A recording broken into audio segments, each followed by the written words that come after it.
नमस्कार सर्वांना. माझ्या सर्व मैत्रिणींना, यूट्यूब फॅमिलीला नमस्कार. मानसिकता माणसाची कशी असते बघा, तुम्हाला सांगते. आपली मानसिकता ना, आपण जेव्हा हॅप्पी असतो तर खूप हॅप्पी, सर्वांवर माया करतो, एकमेकांची काळजी घेतो. माझी आई, माझी बहीण, माझा भाऊ, माझी आत्या, मावशी सगळ्यांना आठवण काढतो. माझे खूप छान आहेत, खूप छान आहे. काय काय त्यांची आपल्यावर म्हणजे ज्यावेळेस त्यांनी आपल्याला माया केलेली असती किंवा प्रेम दिलेलं असतं किंवा आपल्याशी खूप छानला त्यांनी संवाद केलेला असतो, आपण त्यांच्याशी खूप गप्पा गोष्टी केलेल्या असतात, तर त्या गोष्टी आपण आठवतो ज्यावेळेस आपण हॅप्पी असतो तेव्हा. आणि हीच गोष्ट कशी बघा ना, तुम्ही दुःखी असताना जेव्हा तुम्हाला काहीतरी दुःख होतंय, आपलं कुणासोबत तरी काहीतरी होतं किंवा आपल्याला कुठल्या तरी गोष्टीचं हे होतं, म्हणजे वाईट वाटतं की आपल्याला बापरे ह्याने असं बोलले तसं बोलले. पण आपण असं वाईट वाटून घ्यायचं नाही ना, कारण प्रत्येक गोष्ट ही आपण जेव्हा बोलतो आपल्यालाच लागू होते असं नाही. आपण असं नाही ना वाटून घेतला पाहिजे, बरोबर आहे की नाही. तो आपल्याला कोणीही काही समजा बोलतं, काहीतरी उद्देश असतो त्यांचा, तर आपल्याला कळतं ते आपल्यालाच बोलले. ठीक आहे, पण आपण आपण जे कोणी बोलतं ते तर आपण तर काही करू शकत नाही, कारण ज्याचे त्याचे विचार असतात, है ना. तर मग तुम्ही त्यावेळेस कसं विचार करता की मला असं बोलले, चांगले नाही ते, वाईट आहेत मग खूप, कारण त्यांनी तुम्हाला एकेकाळी काहीतरी प्रेम दिलेलं असतं, माया केलेली असतं, त्या क्षणी तुम्ही ते विसरून जाता आणि त्या माणसाबद्दल तुम्ही द्वेष निर्माण करता. म्हणजे तुमच्या मनात असं राग येतो, द्वेष येतो, अनेक त्या माणसाबद्दल काहीतरी तुम्ही म्हणजे जे बोलू नये ते बोलून टाकता मनातल्या मनात. आता मला माहीत नाही तुम्ही काय बोलता ते कारण असं बरंच होतं, कारण आपल्याला एखाद्या माणसाचा राग येतो तेव्हा आपण खूप काय काय बोलतो, त्यांना कळत नाही, असं नाही तसं नाही, मूर्ख आहे, असं तसं खूप काय काय बोलतो, स्वतःची अक्कल पाजळतेत. म्हणजे असं की त्यांना काय अक्कलच नसते, की सगळी अक्कल देवा आपल्यालाच दिली, म्हणजे मलाच दिली, स्वतःला दिली असं वाटते त्यांना. जे काय बोलतात करतात ती वेळेच आपणच खूप चांगलं असं आपल्याला वाटतं. असं नसतं प्रत्येक गोष्ट. त्यावेळेस मग आपण काय करतो, आपली मानसिकता लगेच बदलतो. झालं मग आपल्या पूर्ण डोक्यापासून पूर्ण शरीरामध्ये अशी मानसिकता तयार होती, राग, द्वेष, त्या माणसाविषयी तिरस्कार, इतका तिरस्कार निर्माण होतो ना की त्याचे आजूबाजूचा सगळं परिसर तिरस्काराने भरला जातो. हां, लांब लांब लांबपर्यंत तिरस्कार पसरला जातो परिसरामध्ये, असं मला म्हणायचं आहे. मग एक हॅप्पी झालं, तिरस्कार झालं. समजा एखादी तुम्हाला गोष्ट आवडलीच नाही. आता प्रत्येकाच्या घरामध्ये असं काही नसतं की सगळंच आवडायला पाहिजे आपल्याला, नसतं ना. लगे आपण म्हणतो काय बाई काहीतरीच करते, कारण स्वतःला आवडत नसतं ते, म्हणून आपण तसं म्हणतो. म्हणजे प्रत्येक गोष्ट आपल्यालाच आवडायला पाहिजे म्हणजे समोरच्याने तसं वागायला पाहिजे का? नाही. कारण आपण पण कसं वागतो हे दुसऱ्यांना आवडत नसतं, पण हे तुम्हाला कळतच नाही, असं असतं ना.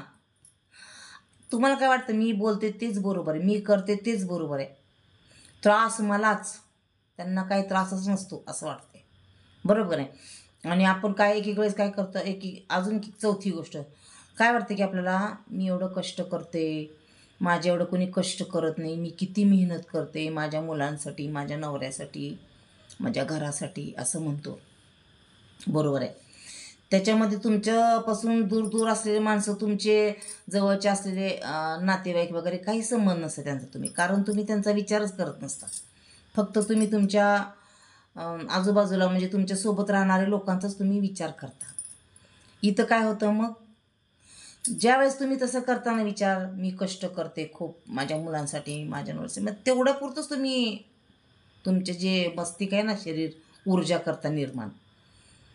मग तुम्ही जे मनात बोलता ना तेच फेकलं जातं बाहेर. मग ते दुसऱ्यांना काय वाटतं, अरे आपल्याबद्दल, म्हणजे आपोआपच तसं होतं हां माणसांना, आपल्याबद्दल ही व्यक्ती काहीच विचार करत नाही, मग आपण काय याचा विचार करायचा, असं आपोआप होतं.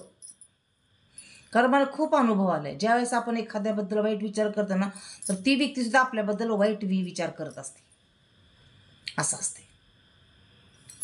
एक चंदनाचं एक म्हणजे हे असते, शहर असतं, एक शहर म्हणजे पहिल्याच्या काळामध्ये राज्य म्हणायचं एक. त्याच्यामध्ये राजा असतो. राजा रोज जात असतो, येत असतो. जायच्या याच्या रस्त्याला एक दुकान असतं सागवानाचं. सागवान नाही, चंदनाचं लाकडाचं दुकान असतं. बरेच दिवस झालं त्याचं चंदन कोणी खरेदीच करत नाही. मग त्याला वाटते माझं चंदन जर कोणी खरेदी नाही केलं तर माझं पोट कसं भागणार, मला पैसे कसे येणार असं म्हणतं. मग तो राजा रोज आपल्या राज्यामध्ये काय चाललंय काय नाही लक्ष ठेवण्यासाठी असं जात असतो, येत असतो. मग जाता येता तो काय म्हणतो, हा राजा लवकर मरावा, हा राजा मेल्यावर तर माझी चंदनाची लाकडं तर घेऊन जातील. त्याच्या डोक्यात असं यायचा विचार. असं तो रोज म्हणणार, हा राजा कधी मरतो की कमीत कमी माझी चंदनाची लाकडे तरी विकले जातील असं म्हणायचं. मग तो तसं राजाला म्हणायचं. मग राजाच्या पण मनात त्याच्याविषयी उगीच तिरस्कार निर्माण झाला. उगीच म्हणजे कारण तो त्या राजाविषयी तसं म्हणत असतो ना, त्याच्यामुळे त्याच्या मनात पण तसंच निर्माण झाला तिरस्कार. मग काय होतं, एक दिवस चोरी होती तिथं. चोरी होती आणि तो चोरीचा त्या ह्याच्यावर येतो, लाकूडासून विकर येतात चंदनाची, त्याच्यावर येतो आळ. मग सांगते असं असं त्यांनी चोरी केलं. मग राजा का म्हणतो, त्याला आणा आणि शिक्षा करा म्हणते त्याला. कारण त्याला पण राग असतो म्हणत. मग हा म्हणतो मी तर चोरी केली नाही का नाही, राजा असं का माझ्याबद्दल विचार करायला लागला म्हणतो. मग तिथं गेल्यानंतर तो म्हणतो, राजा माझं चुकलं, मी तुमच्याबद्दल खूप वाईट विचार करायला लागलो होतो, पण मी खरंच चोरी केली नाही, मला माहीत नाही तू माझ्याबद्दल वाईट विचार करतो म्हणून. हां, माहीत नव्हतं मला मनाचं, असं म्हणला तो. म्हणजे इथं कसं असतं बघा. मग परत ते चोरी कोणी केली ते सगळं प्रूफ मिळतं आणि ते आहे ना, जो चंदनाचे लाकूड विकतो त्याला सोडून देतात. मग त्याला कळतं की आपण ज्याच्याबद्दल वाईट विचार करतो तो व्यक्तीसुद्धा आपल्याबद्दल तसाच विचार करतो. म्हणजे त्याच्या मनात तसं येतं. म्हणजे हे आपोआप होतं सगळं. काय माहीत नाही कनेक्शन काय ते, मला जरा जरा अनुभव आला आता प्रत्येक गोष्टीचा. म्हणून आपण हे झालं काय, चौथी पाचवी गोष्ट काय होती की आपण जेव्हा संवाद साधतो एकमेकांशी बोलतो अनेक गोष्टी बोलून जातो. संवादाबद्दल बोलते. तर आपण जेव्हा संवाद करतो ना तेव्हा अनेक गोष्टी बोलून जातो, मनातलं काही सांगून जातो, सुखदुःखाच्या गोष्टी बोलून जातो. पण त्या सुखदुःखाच्या गोष्टीमध्ये सुद्धा काहीतरी तुम्ही चुकीचं बोलून जाता. आनंदात असं तुम्ही हॅप्पीमध्ये असता, त्याच्यामुळे त्या ओघामध्ये तुम्ही सगळं सांगून टाकता. कालांतराने तुम्हाला काय होतं, तुमची चूक कळती की आपण बोलता बोलता समोरच्या ज्या व्यक्तीशी बोलतो त्यांना आपण सगळं सांगून टाकलो आणि असं सांगायला नाही पाहिजे. हे बरोबर आहे. तुम्ही ज्यावेळेस बोलताना कोणाशी पण बोला, पण काही काही गोष्टी सांगायच्या नसतात. कारण त्रास होते, पुढे चालून ते तुम्हालाच त्रास होतो त्या गोष्टीचा. म्हणून संवादसुद्धा असं करू नये. हे 5 नियम तर सध्या मला आठवले म्हणून तुम्हाला सांगितले मी. बघा तुम्हाला कसं वाटते, काय वाटते. मला जे आलं मनात आलं पटकन म्हणून मी सांगण्याचा प्रयत्न केला. कारण मी एकदा मग विसरून गेले ना, विसरून जाते मी, असं आहे मला. माझी एक मैत्रीण आहे, आता पंढरपूरला गेली ती. मुख्यमंत्र्याचा एक व्हिडिओ टाकला मी, लाडकी बहीणचा व्हिडिओ टाकला. ती वाचली, स्टेटसला पण टाकला होता. तुम्हाला एक म्हणजे हॅपी म्हणून सांगते. हॅपी म्हणजे तुम्ही हसण्यासाठी सांगते.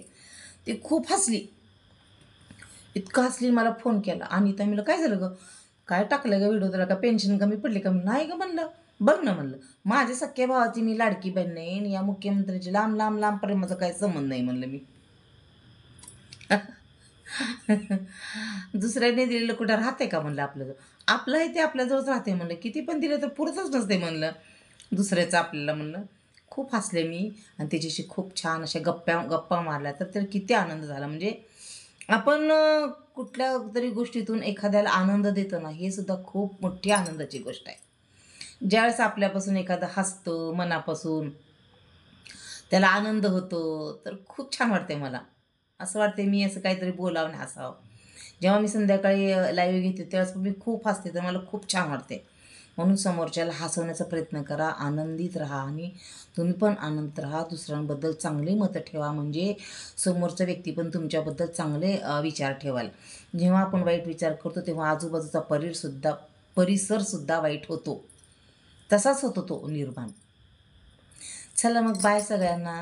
शुभरात्री सगळ्यांना. मी रात्री काढलेला हा व्हिडिओ आणि व्हिडिओ नक्की सगळ्यांनी बघा. काही लाईक करू वाटलं करा नाही का, पण व्हिडिओ तरी बघा तुम्ही, खरंच छान वाटेल तुम्हाला.